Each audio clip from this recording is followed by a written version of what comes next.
Hello and welcome. मैं हूं ज्योति। आप देख रहे हैं चुनावी समर, जहां पर एक और ताजा अपडेट के साथ हम हाजिर हैं।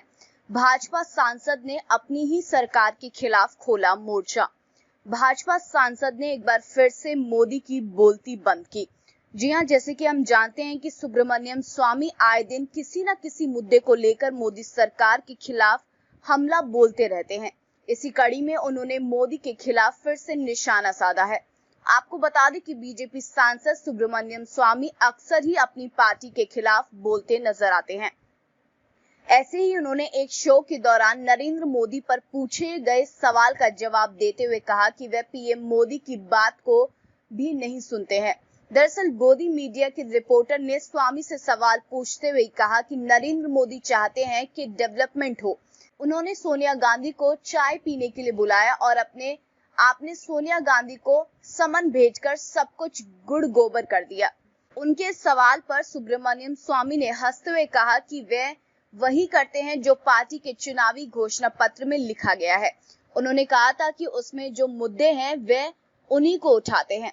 स्वामी ने कहा कि चुनाव में उन्होंने कहा था कि भ्रष्टाचार के खिलाफ लड़ूंगा और उसी के खिलाफ लड़ रहा हूं।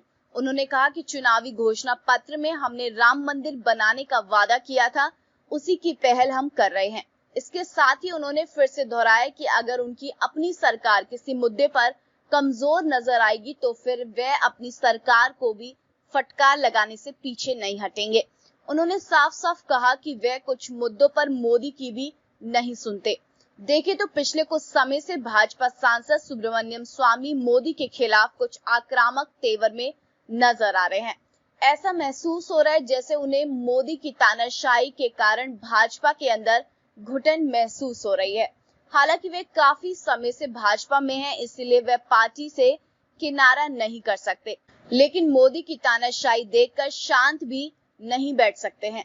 इसी का परिणाम है कि उन्होंने मोदी के कटु आलोचक का रूप कायम कर लिया है और विभिन्न मुद्दों पर अपनी सरकार को घेरने में पीछे नहीं हटते हैं। इस तरह हम ये कह सकते हैं कि सुब्रमण्यम स्वामी मौजूदा समय में भाजपा के एक ऐसे नेता हैं जो खुद सरकार में शामिल रहते हुए भी सरकार के खामियों की आलोचना करते रहते हैं। वहीं जिस तरह से भाजपा के नेताओं ने आज तक सुब्रमण्यम स्वामी का विरोध नहीं किया, उसको देखते हुए ऐसा महसूस हो रहा है कि शायद भाजपा भी समझती है कि सुब्रमण्यम स्वामी में से उलझना मतलब अपने पैरों पर कुल्हाड़ी मारना है। यानी कि आने वाले समय में स्वामी इसी तरह के आक्रामक तेवर में नजर आ सकते हैं और इनके आरोपों पर भाजपा इसी तरह चुप्पी साधे नजर आएगी। तो इस पर आपकी जो भी राय है आप प्लीज कमेंट सेक्शन में लिखें। Thank you so much. Keep watching today's for more news.